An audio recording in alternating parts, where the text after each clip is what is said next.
Hello guys! So now we are here sa Christmas party ni Ella Pot na ayaw man lang magpababa sa papa at ayaw man lang umupo sa upuan. Magpipicture taking lang naman di kasali si Papa Alden.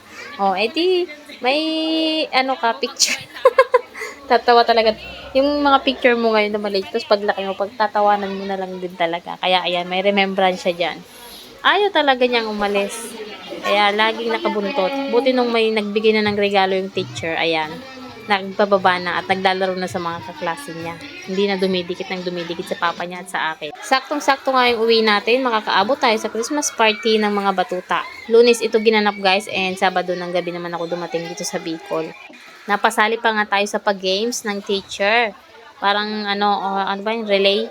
Yung ipapasa-pasa mo yung orange, gamit lang ang kutsara, ayan ganyan. And nanalo kami dyan guys, tuwan-tuwa si Ella kasi may premyo kami. Although dito sa una nalaglag and umulit, yung kasama ko umulit siya na maglagay ng orange. Pero nanalo pa din kami. Bilis! Ang hirap kaya. Kailangan mong i-focus kasi pag hindi, malalaglag yung orange. Nairaos naman ng maganda, kaso nga lang si Ella ayaw talaga magsasalita kapag tinatanong ng teacher kasi may mga pag-games din yung ma'am sa mga bata na bring me, tapos yung magsabi ng mga colors or ng mga shapes or mga numbers, pero ayaw talaga ni Elang magsalita. Ito nga pala medyo madilim dito dahil sakto naman na ginanap ang kanilang Christmas party ay walang kuryente. Kaya ayan, mga pawisan din kami dito, nakupo. Kulong na kulong pa naman ang liliit ng mga bintana ng classroom na to. Si Ella nga ito ang tuwa kasi binigyan sila ng tigsi 50 ng teacher, parang gift sa kanila. Konti lang naman ang estudyante dito guys, mga wala pang 20 yata. Mas mabuti nga yung ganun. Mas gusto ni Ella pagkaunti. Kasi pag ganitong maramihan, ayaw talaga niyang magsulat. Ayaw niya lahat. Gusto niya nandun lang karga ng papa niya. Isa din to sa mamimiss ko na hindi ko siya maihatid, hindi ko siya maturuan, hindi ko siya maantay, masundo pag uwi.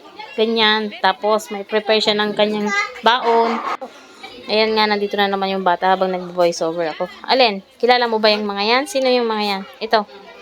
Si Ella. Takbo sa papa. Nasaan si papa? Ayun. Ayun. Hindi ko kita dyan na Nina. Hindi mo nakita si papa dyan sa Oo, gilid. Nina na isa. Oo. Sino to? Si Amber? Oo. Anong regalo sa inyo? Ito. Ninong ganyan ako. Galo. Oo, binigay. Ayun ka, Bibigyan ka ng regalo. Wow! Ano yan? Anong laman ng regalo mo? Patingin. Ano yun? Daming lollipop. Ano? Wow! Ang dami na regalo ng teacher, Sarap mag-Christmas party sa school. Ano bang bigay sa'yo? O ano? Nag-agaw ka dyan. Tingnan mo, ayun, Binigyan nga kita ng maraming marshmallow, Ayan, nag-agaw-agaw ka rin. Nandito ka sa unahan. Ayan ka, Tingnan mo, dami. Bebe? Hihihi. Ang galing naman ni ma'am. Ikaw tutulong? Oo, tinulungan ko. Tapos nagsali din ako sa Christmas party. Nanalo ako. Ang galing, di ba? Ikaw ba? Nanalo. Hindi ako yan. Ano yan? Pajibar. Yan. Binigay ni ma'am. Yung pajibar. Hindi ako yan. At dahil nga sobrang malakas ang ulan dito, simula nga ng pagdating ko ay maulan talaga. So, iyan, naisipan ko na magligpit-ligpit na ng aking maleta ng mga damit. At itong mga nasa Durabox na, inalis ko na yung mga dati ko pang damit. Yung iba ay ginawa na naming basahan dahil nga ay sobrang tagal na hindi nagamit, ay parang na yung mga tela ba. Parang tawag dito, iba na. Parang crunchy na. Tapos, may mga insekto nang tumira. Diyos ko po, hindi man lang yata nagalaw. Ang mga damit ko, hindi nalabhan. Nasa loob lang ng cabin, kaya ganyan yung nangyari. So, for the ligpit tayo ngayon. For the linis, para maayos ang mga gamit-gamit. Tinatulong ko na nga si Jillian at saka si Papa Alden dahil damit din naman nila yung iba dito. Yung ibang damit ko nga, kasya na kay Jillian, kaya sa kanya na yung iba. Dahil sobrang tangkad din ni Jillian, guys. Kasyang-kasya na talaga yung mga damit ko na iba na pambahay. Buti nga at walang malikot, walang maingay dahil si Ella po ay natutulog. So, ayan, nakapagligpit tayo ng mabilis. Hello guys! So, today mag-o-open tayo nitong ating package. Alam nyo ba na hindi na ako nagbili ng mga chocolate? Kung baga, nag-order na lang ako online at i-deliver na dito sa bahay. Hindi na rin ako naghirap sa pagdadala papunta dito sa dito. So, i-open natin ngayon. At kung gusto nyo na gawin yung ganito, ang iingay! Mag-voice over na nga lang tayo at ang aking anak ay naku po, talagang ang ingay at nagpapapansin. Medyo close na nga kami dito dahil may labubuksan ako ng chocolate. Ang hilig-hilig sa chocolate, tayo na kumain puro na chocolate. So ayun, nakabalik tayo, no. Ito po ay order online lang guys at mas mura, free shipping pa. Hindi mo na kailangang mamili, maghanap ng mga sale ng murang chocolate dahil dito mura na po. Tapos hindi ka na magbibit-bit sa iyong luggage, di puro damit na lang yung dadalhin mo at pasalubong sa mga anak mo. Yung mga chocolate na sobrang bibigat, ma-over baggage ka, magbabayad ka pa. So mag-order na lang tayo ng online. Paano ba to? Ilalagay ko sa comment section guys kung saan ako nag-order. Pwede kayong mamili ng mga set na ginawa nila. And pwede rin naman na kayo na ang pumili kung alin doon. Halos 3 days nga lang yung dumating na to dito sa bahay. Kaya isasakto na pag uwi nyo ay darating na ng chocolate para saktong pamigay sa mga mananalubong. Ayan nga yung aking in-order. Maraming Toblerone, may Dairy Milk, may KitKat, may Kisses. Tapos, isang box po nung luncheon meat, Hansong ba yun? Tapos, meron din silang Spam.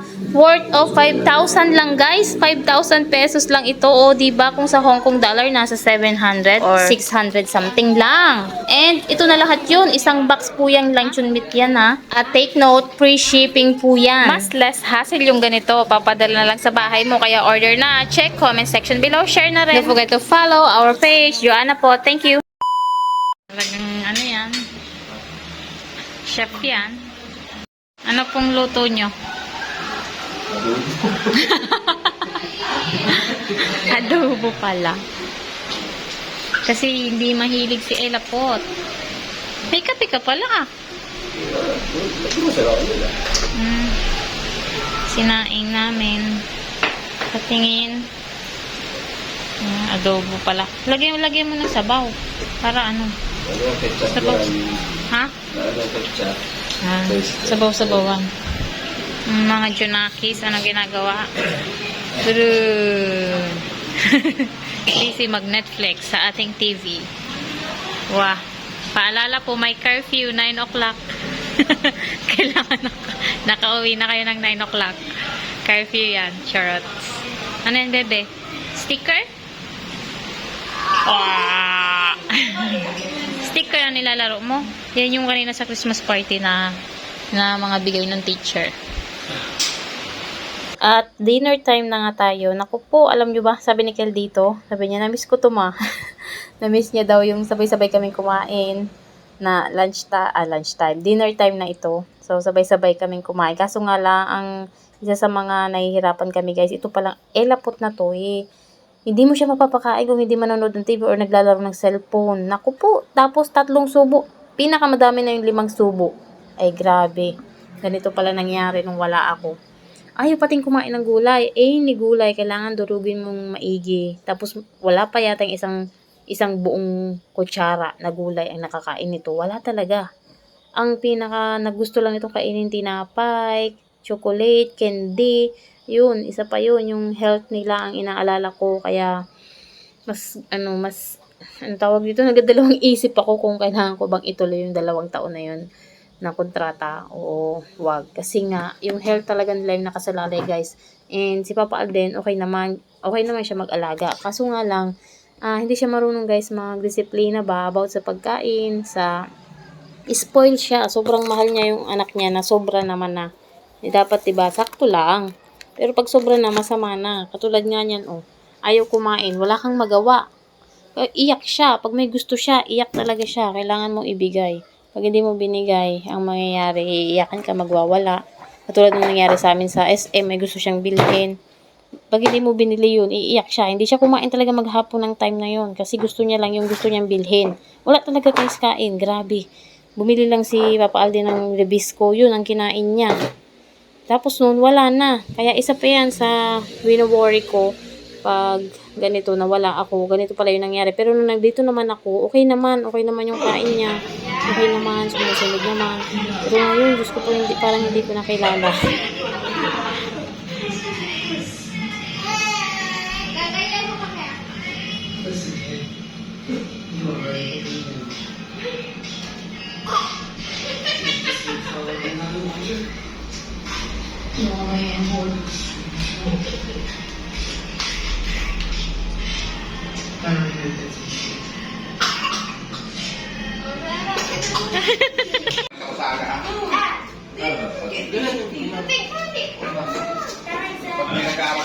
sila.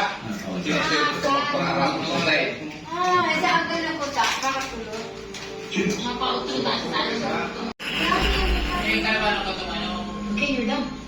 Nagsasabi ko.